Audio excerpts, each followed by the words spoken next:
de sermos convidados a partilhar do teu pão, de sermos convidados, Senhor Deus, a sentar junto de ti. Espírito Santo, e ministra ao nosso coração através da tua palavra. Nós nos rendemos a ti, Senhor, nos rendemos a ti, nos rendemos a tua voz, nos rendemos ao teu querido. Sim, Jesus.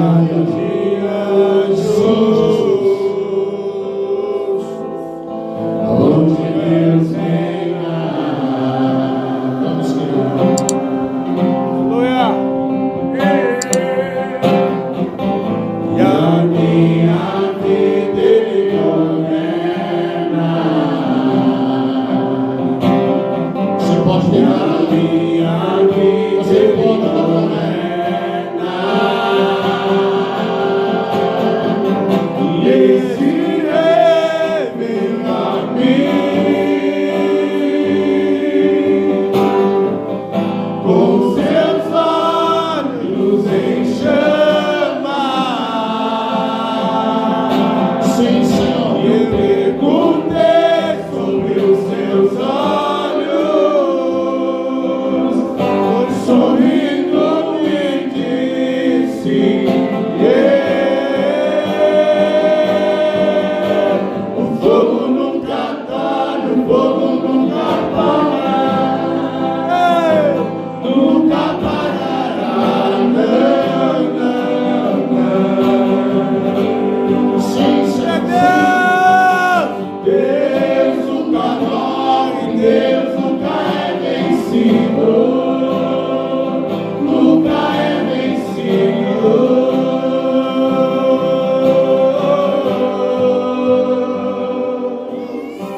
Sim, existe um trono, mais violento que a morte.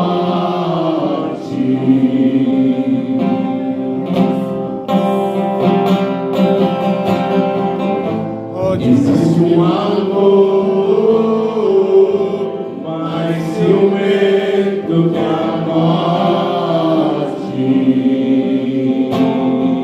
Deus, Senhor. E a minha vida Ele governa. E a minha vida Ele governa. Esse amor veio a mim. Esse amor veio a mim com seus olhos em chama. Eu perguntei sobre os seus olhos, sorrindo e disse: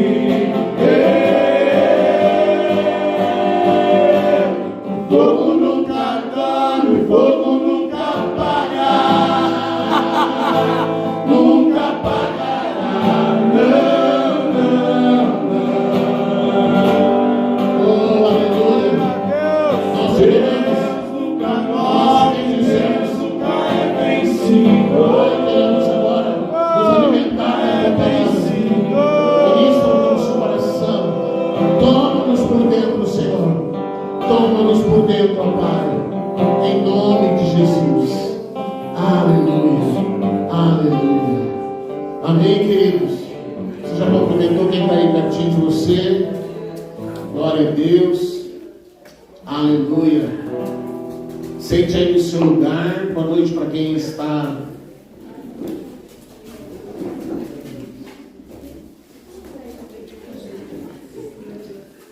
Glória a Deus. Boa noite para quem está online. Hoje nós estamos aqui na fronteira do Rio Grande do Sul. Tá frio, né? Tá frio ou não tá frio? Tá frio. Olha, para quem esses dias pegou 3 graus negativo, hoje não tá frio.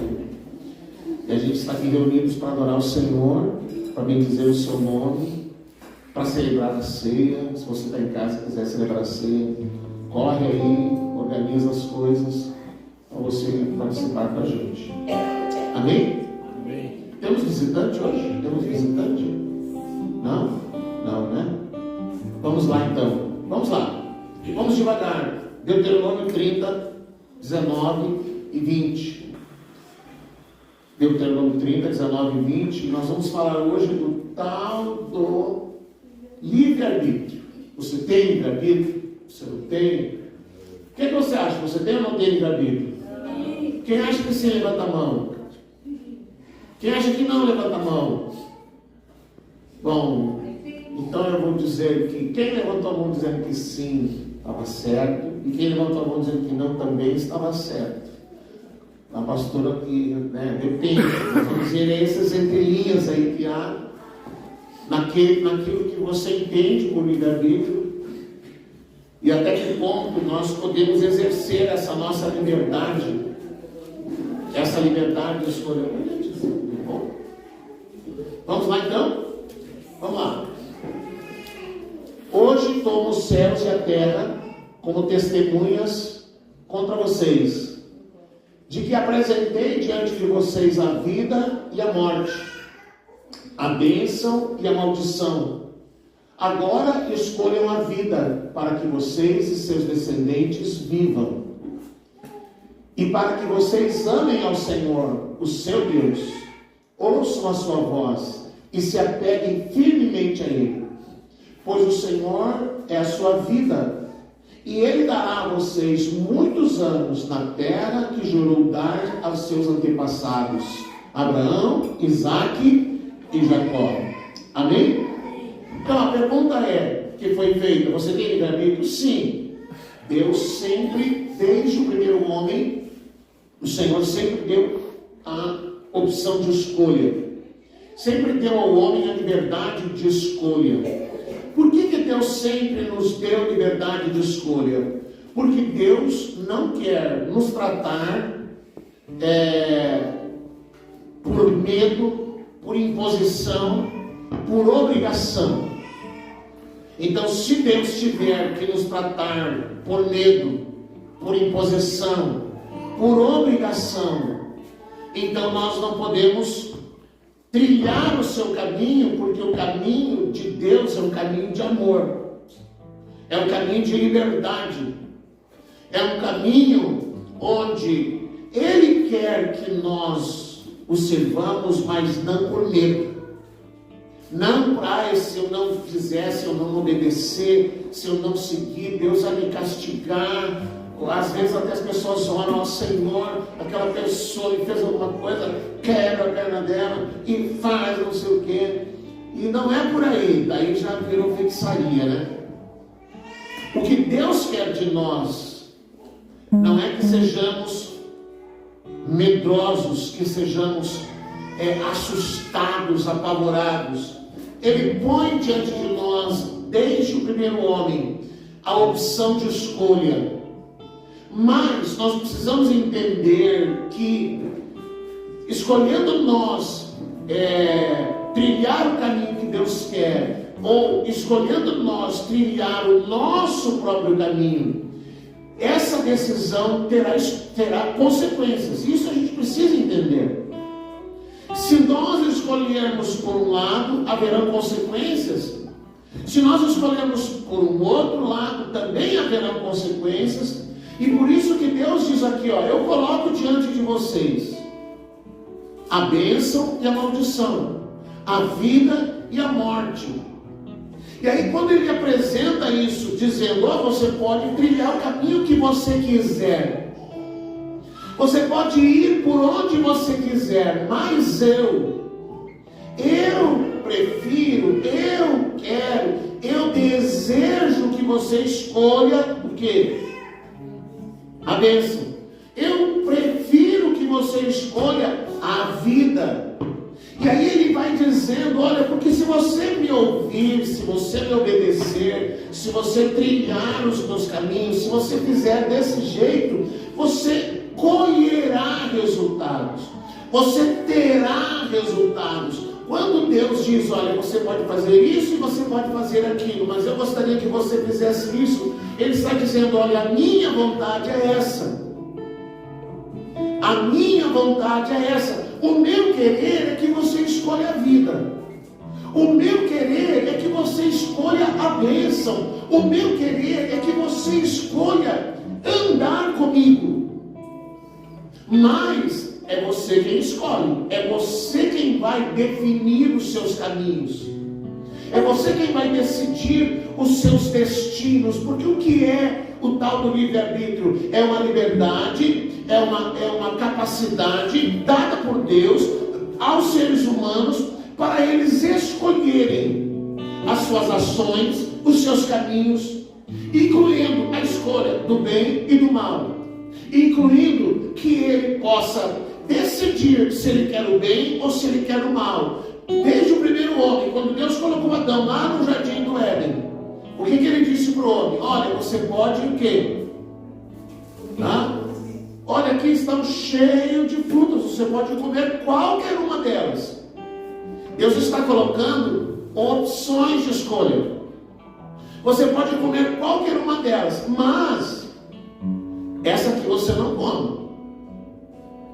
Essa aqui não, porque se você comer dessa aqui vai dar problema, vai dar ruim. Ou seja, o primeiro homem ainda não havia pecado, ainda não tinha as consequências do pecado. A esse primeiro homem, Deus disse: faça assim, escolha isso, faça tal coisa. Se você escolher isso, vai dar ruim, vai dar problema. Mas você tem toda a liberdade de viver nesse jardim e de ficar aqui tranquilamente. Mas o homem escolheu o quê? Escolheu desobedecer. Escolheu desobedecer. Escolheu fazer as coisas de um outro jeito. Então, aquilo que nós chamamos de livre-arbítrio, eu estou exercendo o meu direito de livre-arbítrio. Não quer dizer que esse livre-arbítrio, essa minha decisão livre, essa minha decisão deliberada, não haverá consequências. Eu exercendo o meu livre-arbítrio, não quer dizer que Deus, não, tá bom, você escolheu isso aí, tá bom, tá tranquilo. Haverá consequências se eu escolher o bem, se eu escolher o mal. Vamos lá. O que diz a palavra? Romanos 2:6. Vamos lá, Romanos 2:6 ao 11. Deus retribuirá a cada um conforme o seu procedimento. Deus retribuirá a cada um conforme o seu procedimento. Vamos lá.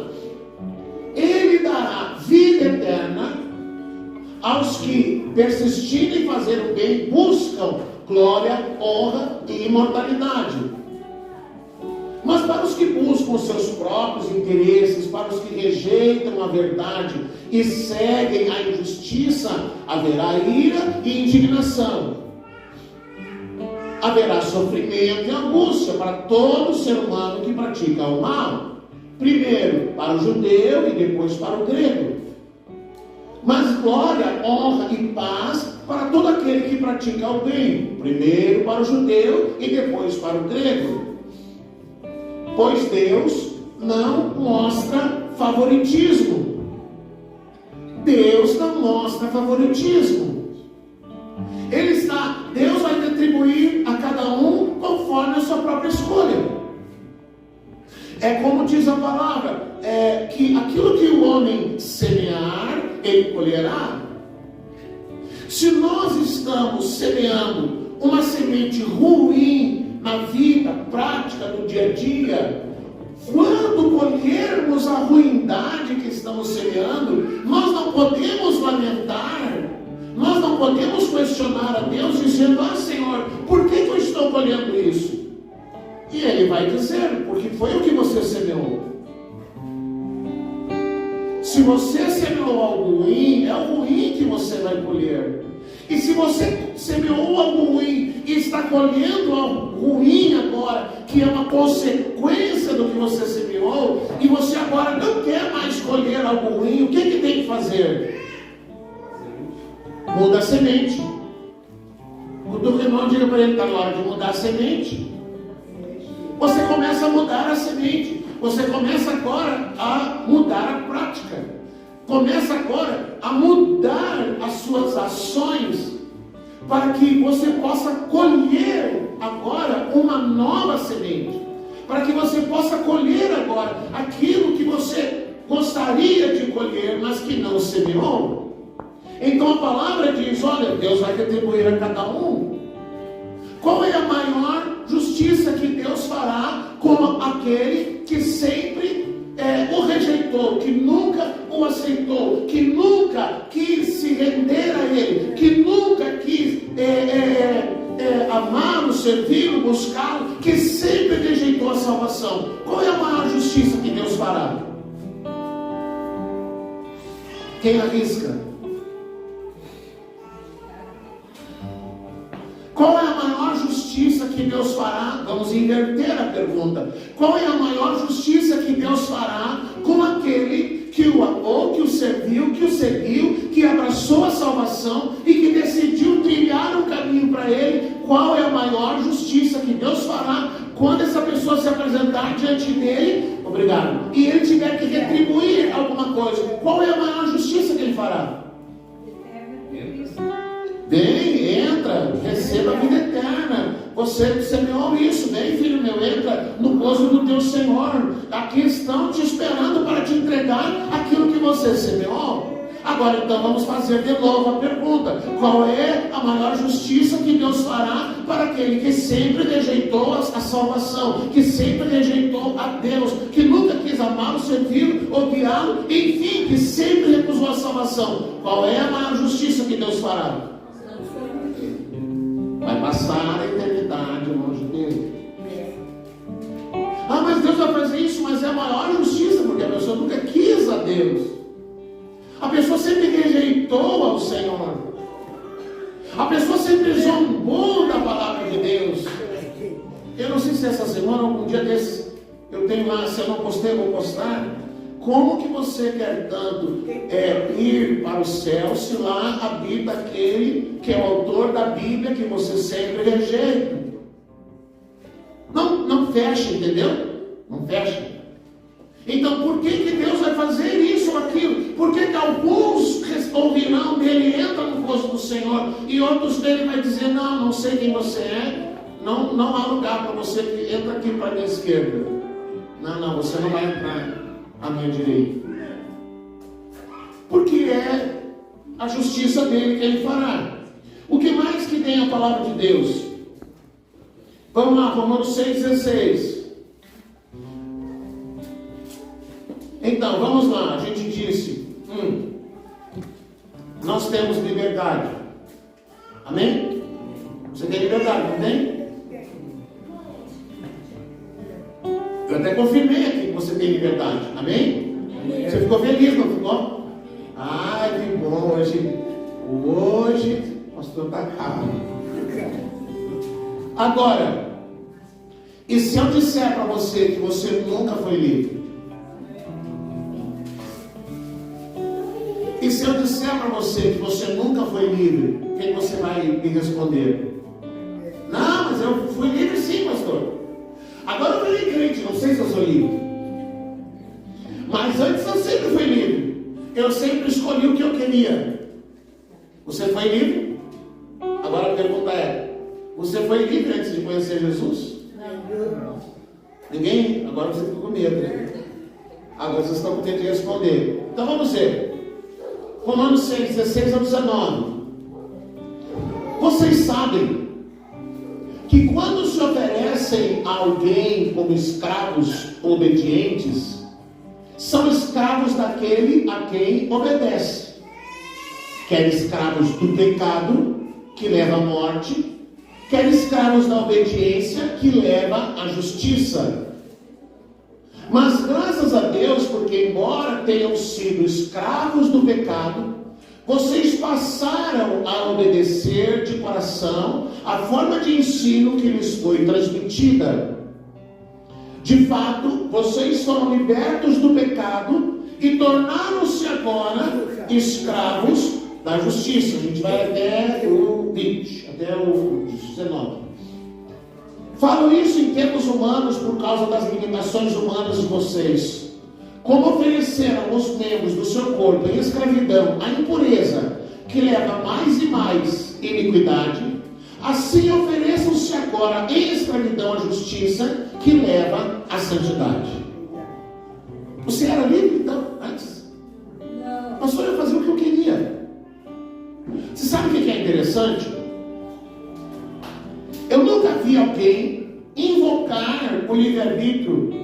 Alguém que tenha decidido, eu agora vou abraçar uma vida missionária, eu vou lá para a África, e abandona a família, deixa a família para trás, deixa pai e mãe, vai viver uma vida como missionário na África, deixa chegar lá, vive em precariedade, comendo rato, vivendo uma vida difícil, precária, e lá alguém chega para esse missionário e pergunta, por que você está aqui? Esse missionário jamais vai dizer, eu vim porque eu tenho livre-arbítrio. Jamais vai dizer. Jamais alguém que está debaixo de uma vida de obediência a Deus vai, quando questionado, vai responder dizendo, eu faço isso, eu fiz essa escolha, porque essa é o meu livre-arbítrio. Quem é que invoca o livre-arbítrio? Ah, porque eu vivi desse jeito, eu bebi até cair, eu fiz tal coisa, porque eu tenho livre-arbítrio. O livre-arbítrio, ele é invocado, ele é tomado como escudo e como justificativa quando alguém quer justificar o pecado. Não porque eu tenho livre-arbítrio. Jamais alguém vai invocar o livre-arbítrio porque está vivendo uma vida de obediência a Deus, se submetendo a Ele. Mas o que a palavra de Deus está dizendo? Olha, na verdade, você nunca foi livre, porque antes de chegar a Cristo, você era escravo. Escravo do quê? Do pecado. E se Deus te desse a oportunidade 1000 vezes de escolher entre a vida e a morte, entre a bênção e a maldição, as 1000 vezes você escolheria a morte. 1000 vezes você escolheria a desobediência. 1000 vezes você escolheria rejeitar, desobedecer. Você estaria... Por que faria isso? Porque você é escravo do pecado. E sendo escravo do pecado, você não está decidindo por tua livre escolha, porque a tua escolha ela está sendo influenciada pelo pecado. É difícil de entender? Você não é livre. Por que não é livre? Porque você está sujeito ao pecado. Desde que o homem pecou, desde que o homem caiu, desde que o homem foi contaminado pelo pecado, as suas escolhas, as suas decisões, as suas emoções, os seus desejos, o seu querer, tudo foi contaminado pelo pecado. Tudo foi contaminado pelo poder do pecado. E o homem se tornou escravo do pecado, dos desejos do pecado, daquilo que é oposição a Deus, daquilo que é contrário ao querer e à vontade de Deus, aquilo que é contra a sua família, aquilo que é contra o seu lar, aquilo que é contra o seu próprio corpo e a sua própria saúde.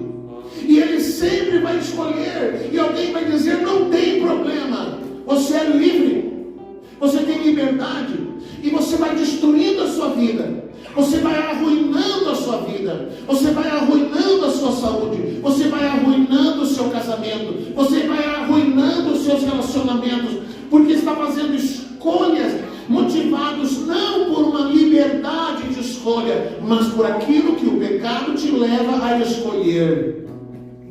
E o pecado vai te levar a escolher aquilo que não é bom, porque você é, biblicamente falando, escravo do pecado. É por isso que a palavra de Deus ela diz assim: o Senhor veio a nós e Ele nos tirou do império das trevas e nos transportou para o reino do Filho do seu amor.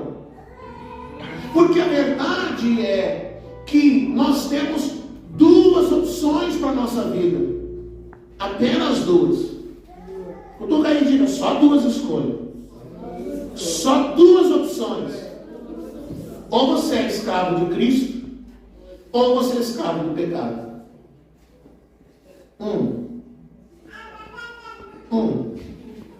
Ou você está sujeito a Cristo, e aí em Cristo você vai escolher escolher viver em santidade ou não. E você será, com o Espírito Santo, Ele te dará condições de viver em obediência e de você dizer não ao pecado. Amém? Vamos lá, fulano, tomar uma cachaçinha. Não tem problema, não tem problema. Vamos lá fazer tal coisa, vamos lá em tal lugar, vamos lá viver tal coisa. E aí você já entende que aquilo ali não é bom para o teu espírito, que aquilo ali não é bom para o teu coração. E aí você, em Cristo, por causa do Espírito Santo, por causa da vida de Deus que há em você, você estará apto para dizer não. Não quero. Não vou. Não aceito.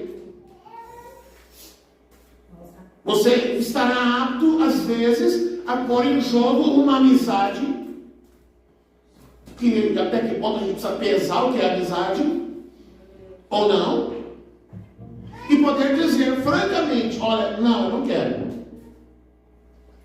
Você quer ir comigo à igreja? Vamos no culto hoje, no Santa Ceia. Aí parece gato quando você joga água. Ah, não. Quer dizer, para aquilo que é o que transgrediria o propósito, a vontade de Deus, a pessoa está disposta a te levar. Mas se você inverter e quiser trazê-los para a luz, ele não quer.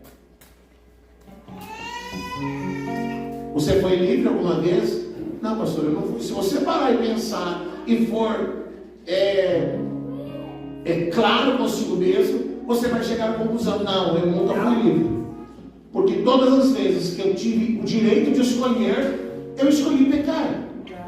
Eu escolhi desobedecer. Eu escolhi transgredir. Eu escolhi ofender.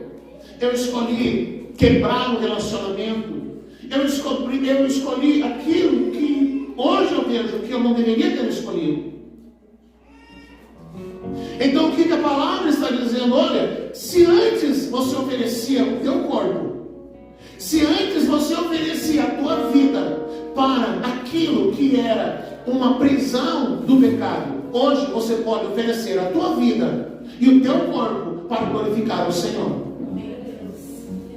Sabe o que é lindo na graça de Deus, querido? Que você, não importa o que caminho você trilhou antes de chegar a Jesus, não importa aonde o pecado te levou, por quão distante ele te levou de Deus, de Cristo, da salvação, não importa, lá onde você estava, a graça de Deus te alcançou, e o Senhor te trouxe para Ele, e você foi enxertado nele como filho e filha de Deus, e você foi recebido nele como seu filho, e você foi recebido nele como um herdeiro, como uma herdeira, e jamais o Senhor vai lançar no teu rosto o teu passado.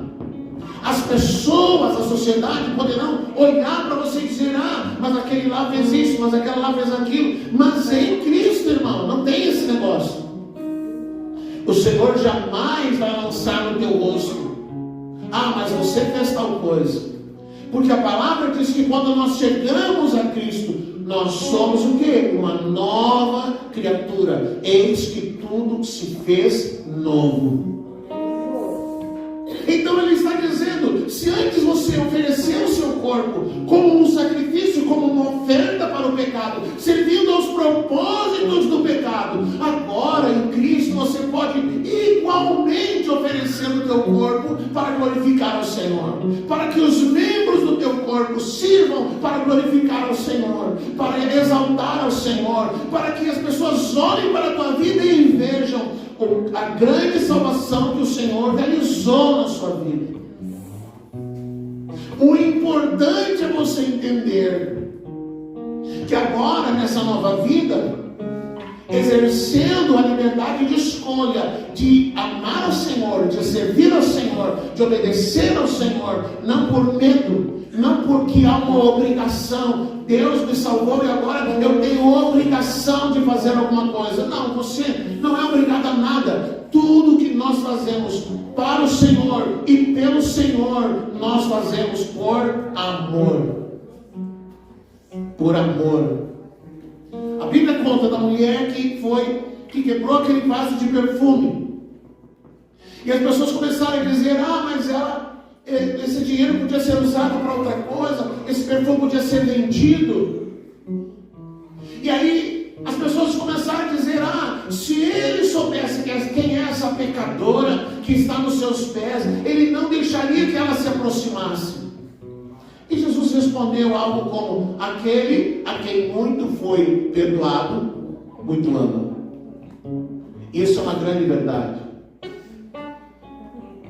Se você tem uma dívida imensa, incalculável, que você não pode pagar, e alguém diz para você: eu estou perdoando a tua dívida, pelo menos que haja gratidão no teu coração,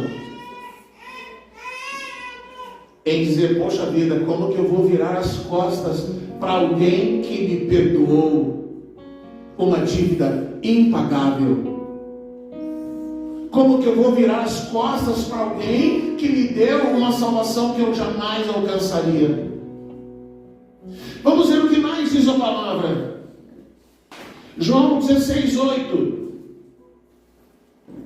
E nós podemos, alguém pode dizer assim: mas eu procurei Jesus, eu decidi, eu busquei. Quando ele vier, quem virá? O Espírito Santo. Quando ele vier, ele convencerá o mundo do pecado, da justiça e do juízo. Quem convencerá? O Espírito Santo. A verdade é que você pode ter trilhado muitos caminhos, mas um dia, e lá no teu coração, irmãos, barreiras se levantaram, preconceitos se levantaram, preconceito contra a palavra, preconceitos contra a igreja, preconceitos contra o crente, preconceito contra pastor, preconceito contra irmãos, preconceitos religiosos: a minha religião é essa, jamais eu vou seguir essa religião. E preconceitos e mais preconceitos foram blindando o teu coração. Mas um dia o Espírito Santo tocou em você. Um dia o Espírito Santo arrancou as escamas dos teus olhos. Um dia o Espírito Santo abriu os teus ouvidos. Um dia o Espírito Santo quebrou esse escudo no teu coração, e ele tocou no teu coração, e pela primeira vez em toda a sua existência você olhou a si mesmo e viu: eu sou um pecador. Eu sou um pecador. Eu preciso de salvação. E o Espírito Santo tocou na tua vida e te convenceu: você é um pecador. Você precisa de salvação. E foi porque o Espírito Santo tocou na sua vida que você tomou, aquele dia, uma decisão: eu vou seguir Jesus. Eu vou seguir Jesus. Eu vou trilhar esse caminho. E aí, querido, quando o Espírito Santo tocou na sua vida, todos os preconceitos caíram por terra. Todas as durezas do seu coração, elas foram abaladas. Todos os seus questionamentos, eles foram simplesmente respondidos pelo Senhor. Olha o que diz a palavra em Lucas 15:7.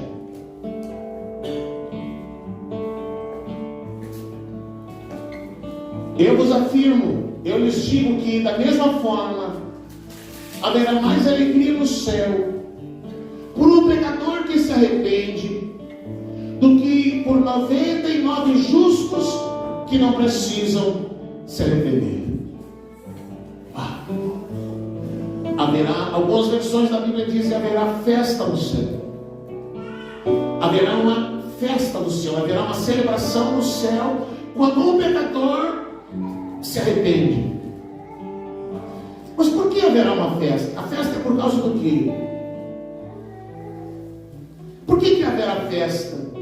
Por que haverá uma celebração no céu quando um pecador se arrepende? A festa no céu é por causa do pecador? Ou é por causa do Senhor? Por que haverá uma festa no céu? Porque o pecador tomou a sua decisão, por livre escolha, ele fez a sua decisão, e ele foi a Jesus, e ele correu para o Senhor. Essa é a festa. Por que é a festa do céu?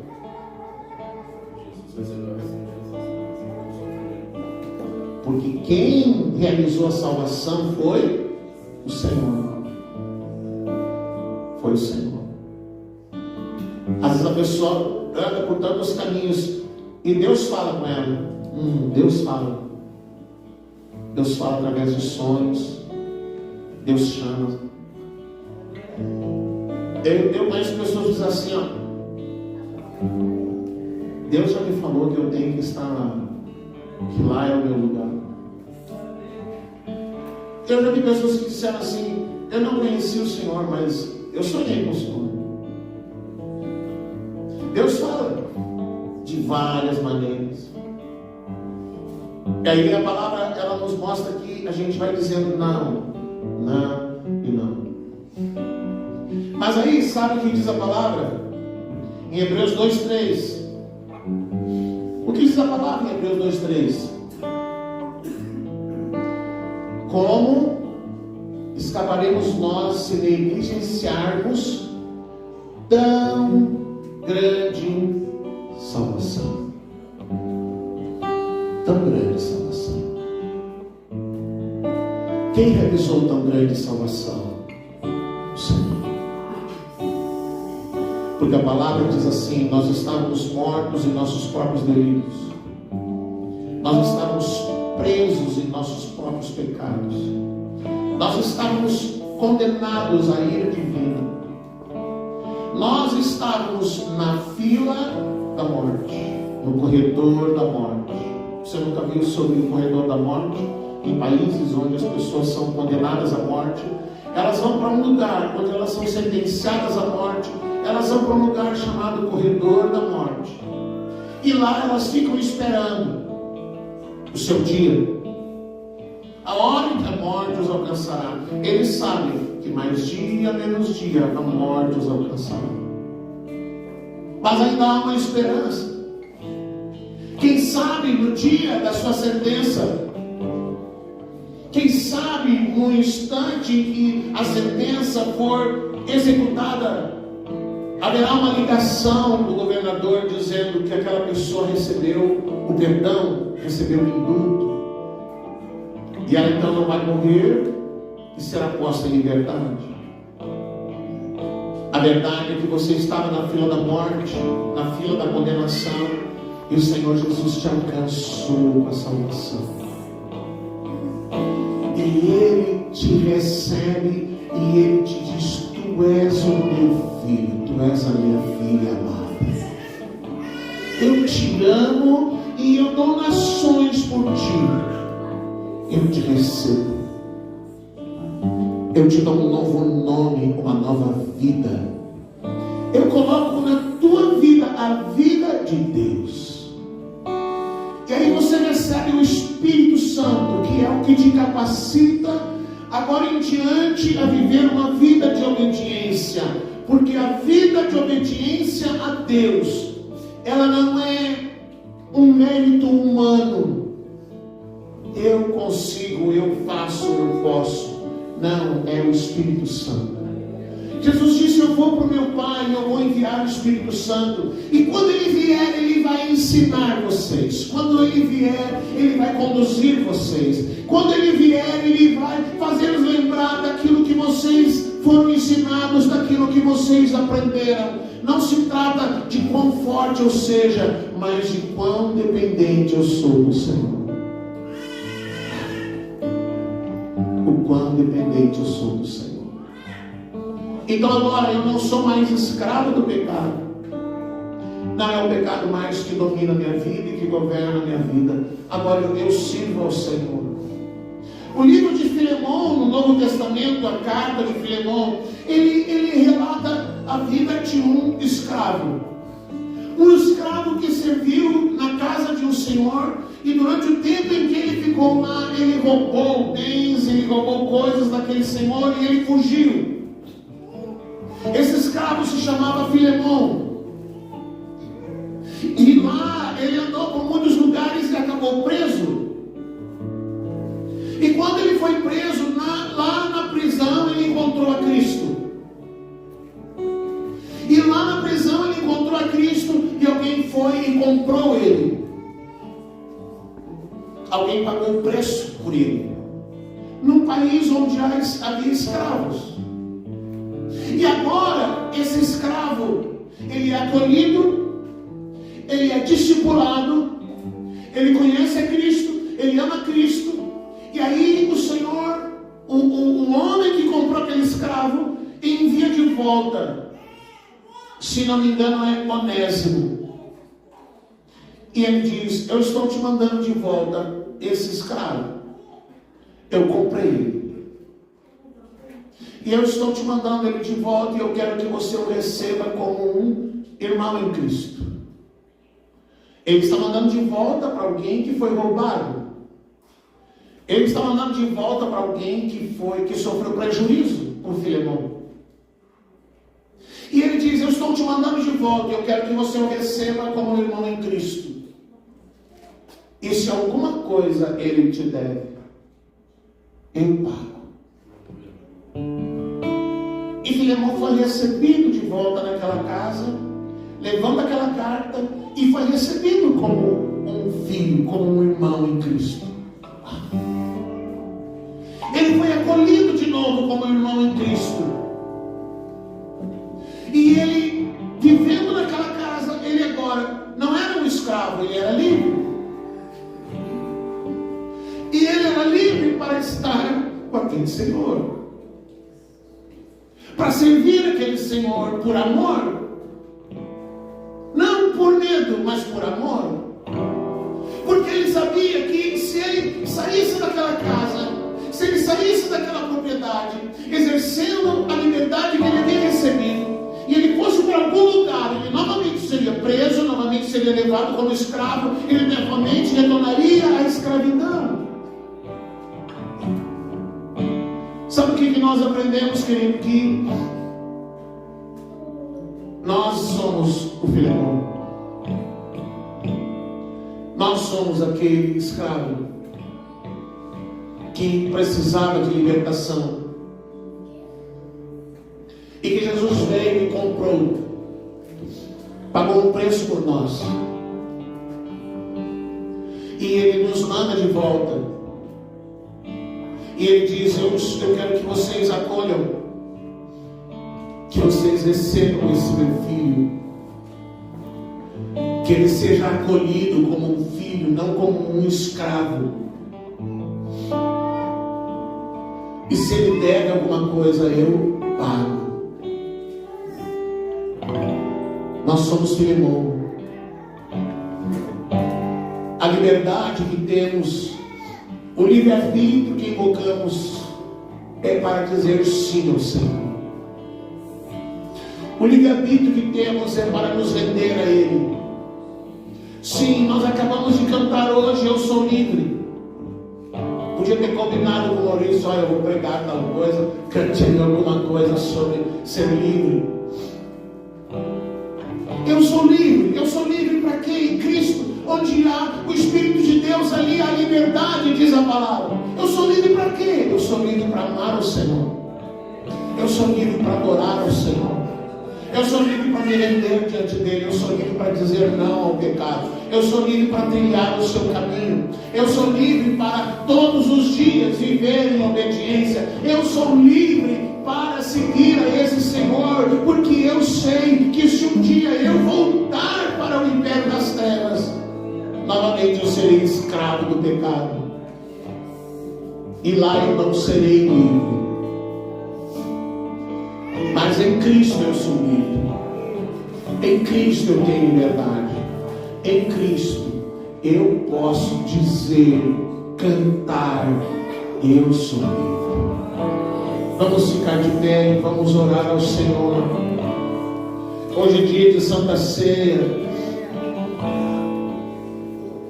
Sabe, se você quer, nesse mundo, você quer exercer a sua liberdade, eu vou dar um conselho para você.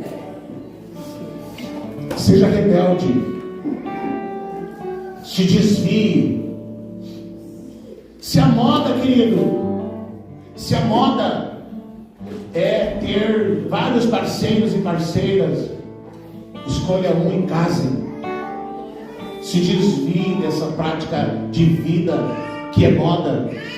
Se a moda para você que é filho é se rebelar contra os seus pais, arrume um trabalho, ajude a sua casa, ajude os seus pais. Se desvie daquilo que é dito, que é chamado de moda. Se a moda, querido, é ir para o inferno, se rebele, vá para o céu. Se a moda é passar a noite de domingo bebendo até cair, se rebele, se revolte e vá para o culto adorar o Senhor. Se desvie daquilo que as pessoas dizem que é moda, daquilo que as pessoas dizem, todo mundo está fazendo. Então você se rebele e diga: eu vou fazer assim, porque é assim que o meu Senhor quer que eu viva. Se rebele contra aquilo que você aprendeu e ouviu. Faça diferente. Faça diferente. Se a moda é fugir de Deus, corra para Ele, busque o Senhor, se renda. Se a moda é gastar o corpo e a saúde, destruindo a si mesmo, adore ao Senhor e se entregue a Ele, e se renda a Ele, e ofereça o teu corpo em adoração ao Senhor, para a glória do seu nome. Se desvie da prática de vida que te distancia do Senhor e que te afasta dele. Seja diferente, seja luz, seja sal, seja vida. Seja como um farol posto na altura, para onde as pessoas possam olhar e se guiar. Você pode ser diferente, você pode se desviar desse tipo de vida. Pai, nós chegamos diante de Ti. Há um rio fluindo, Senhor, um rio da Tua presença, um rio da Tua glória, um rio da Tua misericórdia. As águas purificadoras do Teu Espírito fluem neste lugar. Senhor, sim, nós somos Filemon. Nós somos aqueles que precisam encontrar salvação. Nós somos aqueles que fomos comprados por um alto preço. Pai, nessa noite, nós queremos declarar que tomamos a nossa vida e ofertamos a Ti, Senhor. Somos como aquela mulher que se jogou aos Teus pés, Senhor, e tudo o que queria era Te amar, Te adorar e Te bendizer, porque muito fomos perdoados. Obrigado, Senhor, porque um dia o Senhor nos alcançou do império das trevas. Um dia a Tua luz nos alcançou, Senhor. Nós estávamos tão perdidos, nós estávamos, Senhor, tão longe de Ti. Nós estávamos, Senhor, correndo para a morte, mas a vida nos alcançou. A vida veio a nós. E para aqueles que estavam em densas trevas, a luz brilhou. A luz nos alcançou, Senhor. A luz veio a nós. A luz iluminou os nossos caminhos. A luz iluminou a nossa alma, o nosso espírito, o nosso coração. E o nosso espírito que estava morto em delitos, recebeu a vida de Deus. Obrigado, Senhor, porque agora nós podemos exercer a liberdade de Te servir, exercer a liberdade de gastar a nossa vida por Ti, exercer a liberdade de Te amar e Te adorar, exercer a liberdade de Te seguir. Até que um dia o nosso culto de adoração será na glória. Até que um dia a ceia será sentada à mesa contigo nas bodas do Cordeiro. Até que um dia, Senhor, em que de tanto lutar contra a corrupção do nosso corpo, nós receberemos um corpo incorruptível, de glória, de presença. Senhor, nós queremos segurar nas Tuas mãos. Nós queremos nos segurar nas Tuas mãos, Senhor. Espírito Santo, vem nos ajudar nesse caminho. Espírito Santo, nós precisamos e dependemos de Ti. Vem nos ensinar. Vem nos ensinar, Senhor. Vem nos ensinar. Faz a tua oração. A tua oração de um coração quebrantado, de um coração que se rendeu. De tantas vezes que você disse não, um dia o Espírito Santo te tocou. Senhor, obrigado, Jesus. Obrigado, Senhor. Sim, Pai.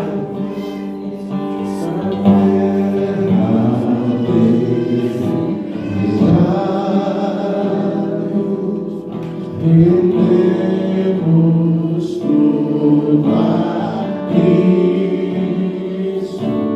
Adore Ele, renda-se a Ele. Seu perfume tão doce e suave, fragrância que enche este lugar. Sim, Senhor. Sim, Jesus. Sim, Senhor.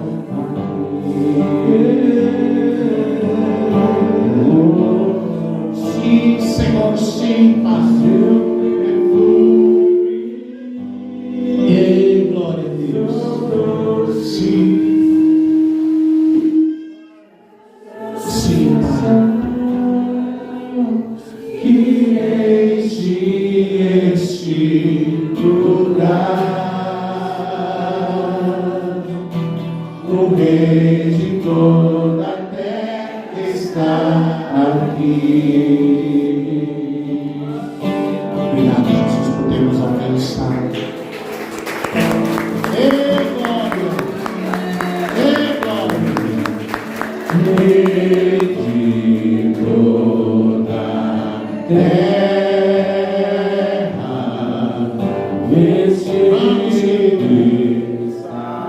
você pode erguer a tua voz e adorar o Senhor. Rendemos tudo a Cristo, dos céus é o Sim, vamos, vamos, vamos. Da terra desejado,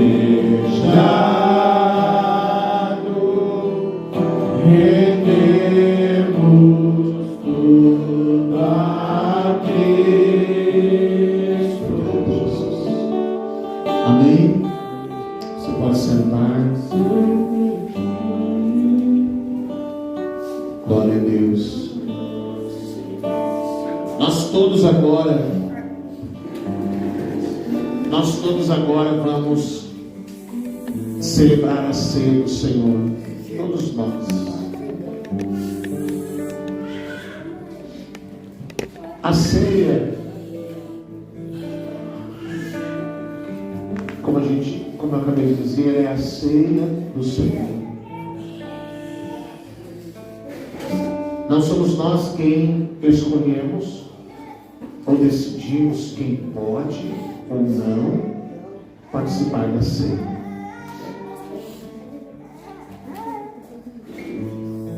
Nós somos convidados a celebrar a ceia. E todos nós estamos aptos a comer do pão e a beber do cálice. Amém? Então os irmãos vão passar aí no seu lugar e você vai pegar o cálice e vai esperar. Todos nós juntos vamos celebrar. Glória a Deus. Todos nós vamos celebrar a ceia. Todos nós vamos comer do pão e beber do cálice.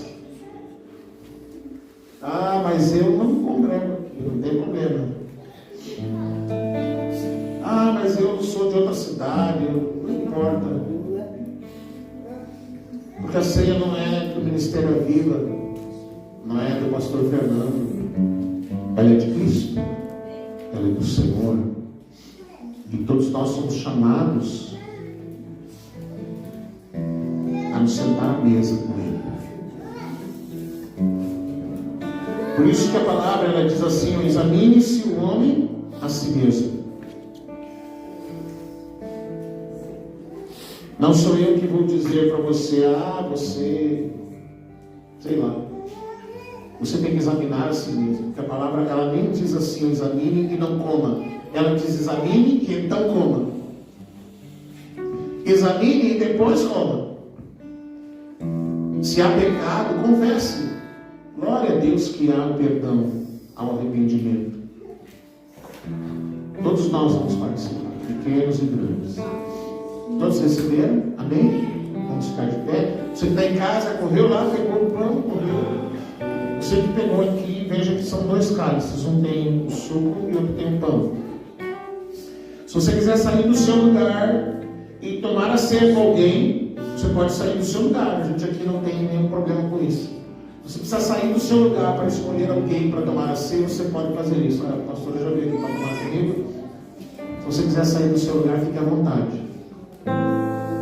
Ninguém vai ficar preocupado que você sair do seu lugar. A gente não está chumbado nesse chão. A gente pode sair e se mover. Vamos abençoar. Pai, nós abençoamos agora esse pão e esse suco. A tua palavra diz, Senhor, que nós recebemos verdadeira carne e verdadeiro sangue. A tua palavra nos diz, Senhor, que aquele que come da minha carne e bebe do meu sangue, esse que tem parte comigo. Portanto, Senhor, nós abençoamos agora esses elementos que vamos participar. Que o nosso espírito seja fortalecido e alimentado por Ti, Senhor. Nós te agradecemos, Senhor, pelo perdão e a misericórdia. Te agradecemos porque o Senhor nos perdoa quando falhamos e quando pecamos. O Senhor nos purifica de toda injustiça, de todo pecado, de toda transgressão. Obrigado, Senhor, por o Senhor nos acolher, nos receber, para juntos nos sentarmos contigo na tua mesa. Em nome de Jesus. Amém. Então naquela noite o Senhor disse, tomou o pão e disse, isso é meu corpo. Nós aqui usamos o pão sem fermento, que era o tipo de pão que Jesus usava naquele tempo. Aquele pão bonitinho de padaria não existia naquela época, mas naquela época eles usavam o pão sem fermento.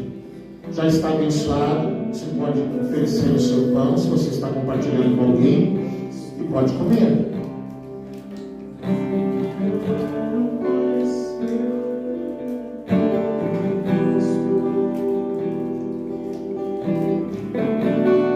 Depois de ter comido o pão, o Senhor tomou o cálice e disse, isto é o meu sangue. É o sangue da nova aliança. E todas as vezes que vocês comerem do pão e beberem do cálice, vocês estão anunciando a morte do Senhor até que Ele venha.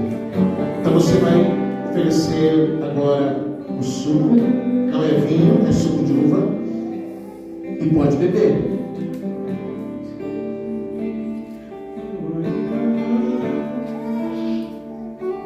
E você pode agradecer ao Senhor. Você pode dar.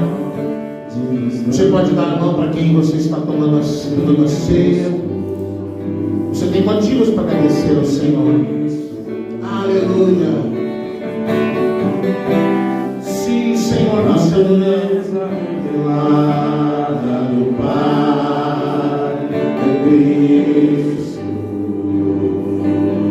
é Cristo.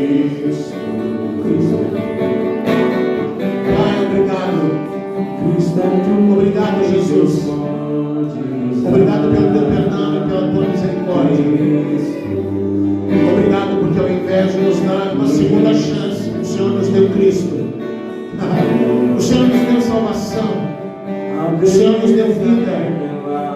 Obrigado, Jesus, pelo irmão, pela irmã que hoje junto comigo estão comungando, estando em comunhão contigo. Obrigado, Jesus, por podermos nos reunir como igreja para te adorar, para te amar, para te servir, para declarar o teu senhorio. Obrigado, Jesus. Obrigado, Senhor. Obrigado, Jesus. Muito obrigado, Senhor. Aleluia. Aleluia. Aleluia, Jesus.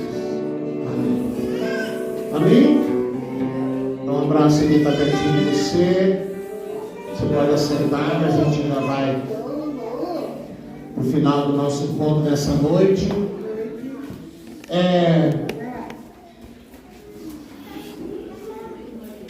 Há muito tempo a gente vem servindo ao Senhor e sempre eu procurei celebrar a ceia com suco de uva. Desde que uma vez, ainda lá em Santa Catarina, há quase 30 anos atrás, a gente foi celebrar a ceia numa congregação e um cidadão veio me perguntar: pastor, o senhor tem ceia, né, pastor? Eu disse: tem. Eu quero muito tomar a ceia. Pastor, me diga, vocês servem a ceia com vinho ou com suco de uva? Eu disse: não, com suco de uva. Então eu vou tomar a ceia, porque eu fui alcoólatra há muitos anos e eu aprendi que eu não posso tomar nem um pouquinho. Se eu tomar um golinho de vinho, pode ser um gatilho para mim voltar a beber. Então hoje eu vou tomar a ceia. Então por isso a gente sempre faz a ceia com suco de uva, para que ninguém diga: voltei a beber por causa do pastor. A gente podia fazer com vinho, podia, mas a gente sempre fez com suco de uva. Amém? Pastor, a senhora tem uma vez, a gente vai encerrar a transmissão. Que o Senhor abençoe você que está aí online. Aproveita, daqui a um tempo acho que a gente vai parar com as transmissões. Pastor, a senhora tem um aviso?